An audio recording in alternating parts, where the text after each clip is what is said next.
L'hiver est arrivé avec son cortège de pluie, de vent et de froid humide. Le bananier se secoue comme pour se débarrasser de toute cette eau, pendant que le majestueux pin vibre d'aise dans cet environnement qu'il maîtrise si bien. Alors que les derniers oiseaux migrateurs nous abandonnent pour rejoindre des contrées plus douces, quoi de plus réconfortant qu'une bonne soupe sur la cuisinière à bois nouvellement installée? Mais que croyez-vous? Que cela vient sans travail? Oh non, et c'est ce que vous allez découvrir dans cette vidéo. Je vous souhaite une excellente semaine et n'oubliez pas de vous abonner.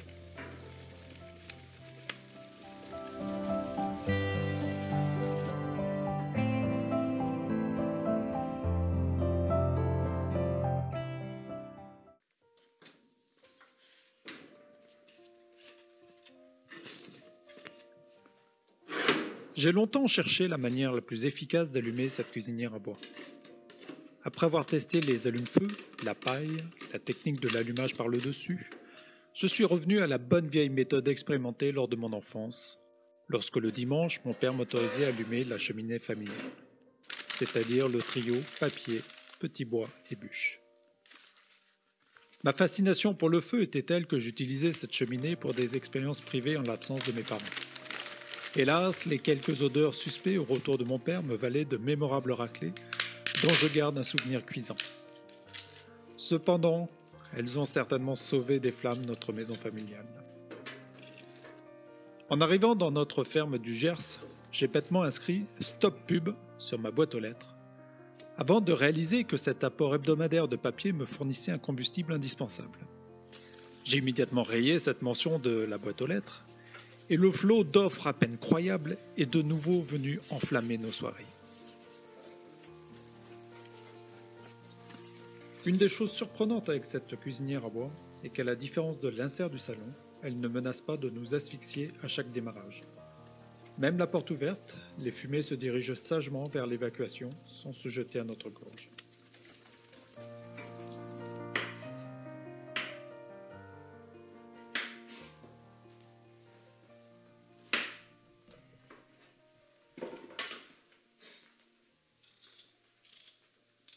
Amour, je vois que tu prépares ma soupe préférée.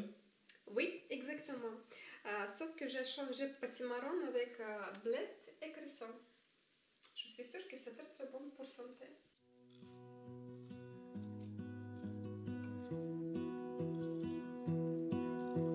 I lose my breath whenever I see you.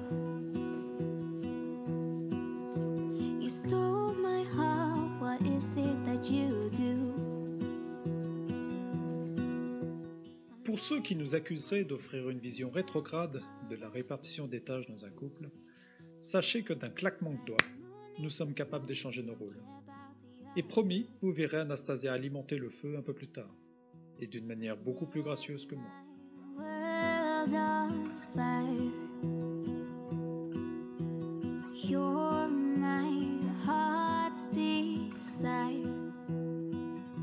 I just wanna love you, just wanna hold you, just wanna be with you till the Et voici le fameux poivre galais, qui est un poivre fait par ma sœur, selon une recette familiale transmise de génération en génération et gardée jalousement secrète, bien sûr.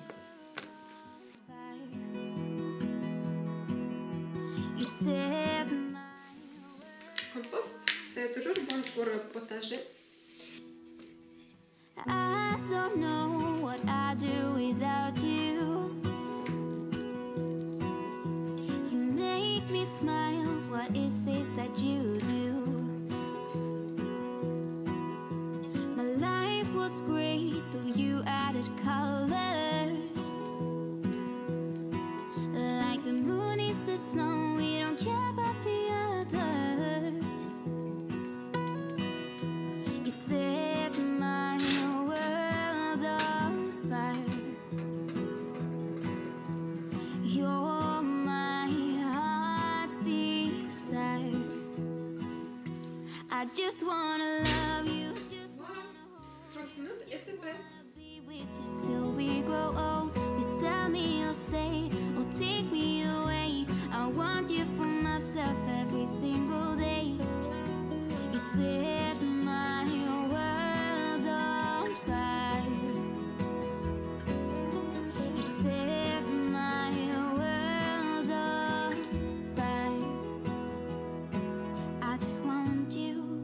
I just need you. I don't know what it is you do. I just want you. I just need you. I don't know what it is you do. Dans la situation où on fait un tubage de conduit existant, soit on met une gaine flexible qui passe dans le conduit, soit on met des tuyaux rigides comme ça. Et là aussi, soit on peut être isolé ou alors non isolé. Dans mon cas, j'ai considéré que le conduit avait déjà supporté des feux de cheminée et a priori il résiste à la chaleur.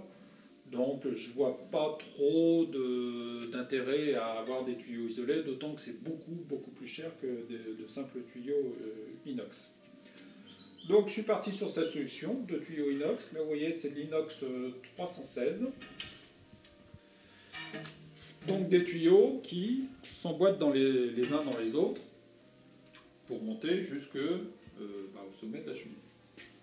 Bon mais ça c'est qu'une première partie de la solution. C'est la partie verticale. Mais après, il faut raccorder évidemment tout ça à la cuisinière bois. Déjà, sur la cuisinière bois, il y a deux sorties possibles. Il y a une sortie verticale comme ça, ou une sortie vers l'arrière. Donc, comme moi, je veux que la cuisinière bois soit au maximum avancée dans la cuisine, j'ai choisi d'utiliser la sortie arrière. Autre élément, le constructeur dit que ça c'est du 130 mm et recommande d'utiliser le même diamètre pour tout le tuyau d'évacuation. À la rigueur, on peut utiliser un diamètre supérieur, mais en aucun cas un diamètre inférieur. Donc je me suis dit, impeccable, j'achète tout en 130 et ça va fonctionner. Ben, c'est pas si facile. Parce que 130, en fait, c'est pas vraiment une norme. C'est-à-dire que si vous achetez un équipement 130 chez un même constructeur, ça va être compatible. Mais si vous achetez des éléments 130 de constructeurs différents, ce qui est le cas ici, vous n'êtes pas garanti que ça va s'emboîter les uns dans les autres. Et c'est là que j'ai un peu galéré. Donc revenons à notre sortie de cuisinière bois. Donc en sortant à l'arrière, on imagine bien que pour rejoindre un tuyau vertical, il faut quelque part une pièce à 90 degrés. Donc ça, je l'ai trouvé. C'est cette pièce-là qui s'appelle un T. J'ai acheté aussi ce tuyau-là, qui est un tuyau super costaud, super lourd. Et comme ils étaient de la même marque, ils s'emboîtent l'un dans l'autre. On a pu les emboîter l'un dans l'autre sans trop de difficulté. Enfin, il a quand même fallu jouer un peu de la meuleuse. Maintenant, l'autre difficulté, c'est comment je raccorde mon T en 130 à ma sortie en 130. Naïvement, je croyais qu'un T en 130, hop, ça s'emboîtait dans une sortie en 130. Eh ben non, ça s'emboîte pas. En fait, les deux pièces sont des pièces mâles. Normalement, il y a un mâle qui rentre dans une femelle, mais là, c'est pas le cas, c'est deux mâles. Donc, après bien des recherches, j'ai trouvé cette pièce qui s'appelle un manchon en 130, un manchon femelle-femelle. Donc là, vous voyez, il s'emboîte. Vous savez tout de la théorie. Une fois encore, c'est une chaîne d'un blaireau qui essaye de faire des choses. Je ne prétends pas être professionnel, je ne prétends pas que ce que je fais est correct. Ça me semble tenir la route, mais il n'y a aucune garantie. La première étape est d'aller voir comment la cheminée se présente. À ce sujet, je vous invite à regarder notre vidéo qui explique comment je me suis assuré pour monter sur le toit. Bon, voilà la fameuse cheminée. Donc vous voyez sur le dessus comment c'est fait. Il y a des tuiles qui sont, c'est simplement joué, juste des tuiles qui sont posées comme ça pour empêcher l'eau de rentrer. Et puis en dessous, on voit les deux conduits, les deux sorties. Donc une sortie qui correspond à la cuisine et une sortie qui correspond à la cheminée de la chambre sud. J'ai attaché une petite corde avec un poids au bout pour assurer que que c'était bien rectiligne entre la sortie de la cheminée et puis la cheminée dans la cuisine. Donc ça c'est super, ça veut dire que je vais pouvoir tuber bien droit, bien vertical. Je ne vais pas avoir à faire des coudes et des trucs bizarres. Bon, là j'ai ma corde que j'ai fixée en haut de la cheminée. Donc ça symbolise l'axe de mon tuyau d'évacuation. Avec le laser, je vais le reporter sur le mur. Enfin, avec le laser et le bleu, je vais reporter cet axe sur le mur pour pouvoir tracer les supports qui vont tenir tous les tuyaux d'évacuation.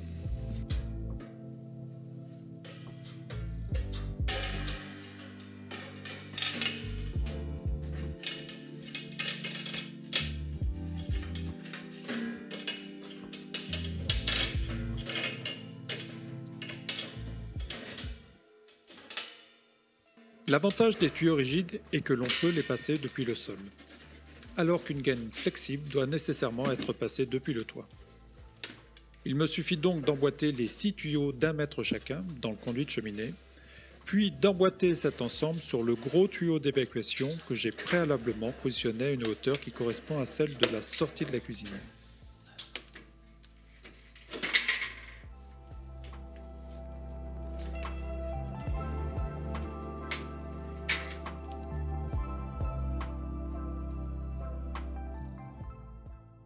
L'ensemble des tuyaux est alors fixé à l'aide d'une bride qui repose sur une structure faite de montants de placo. Cette structure supportera également l'habillage de la hotte que je vous présenterai dans une prochaine vidéo. Si vous êtes intéressé, n'oubliez donc pas de vous abonner. J'ai bien sûr porté une grande attention à la solidité des fixations des rails et des montants de placo afin qu'ils supportent cette charge.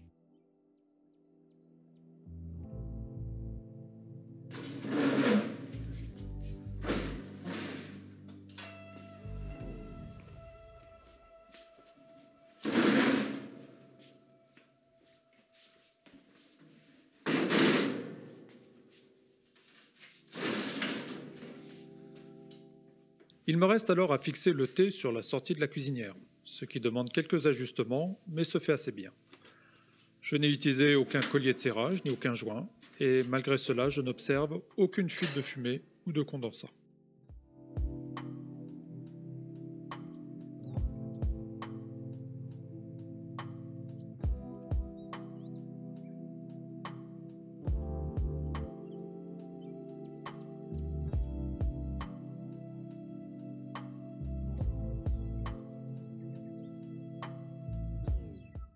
Alors voilà comment la chose se présente. Donc ça c'est l'extrémité de mon tubage. Donc le but du jeu c'est de le fixer. Bon, initialement j'avais prévu d'utiliser ces brides pour fixer mon tuyau, mais il apparaît que il n'est pas assez long pour sortir de la cheminée. Je ne sais pas si vous voyez là. Alors ce que j'ai fait finalement, c'est j'ai fait un trou dans le conduit de cheminée et puis j'ai simplement passé un fil de fer pour attacher le tuyau. Alors c'est rustique, mais ça fonctionne très bien. Le tuyau est bien fixé et ne bouge pas d'un poil. Donc ça va me convenir pour l'instant. Et puis bien sûr je vais surveiller ça régulièrement, voir comment ça se comporte dans le temps. Mais a priori je pense que ça va pas bouger. Alors ce qu'il me reste à faire, c'est remettre les tuiles en place. Donc là j'attends du joint spécial tuile pour faire ça. Et puis j'en profiterai pour réparer la tuile fendue là. Parce que celle-là pour la changer, ça va pas être facile, donc je vais simplement la réparer avec du joint. Voilà pour les aventures du jour.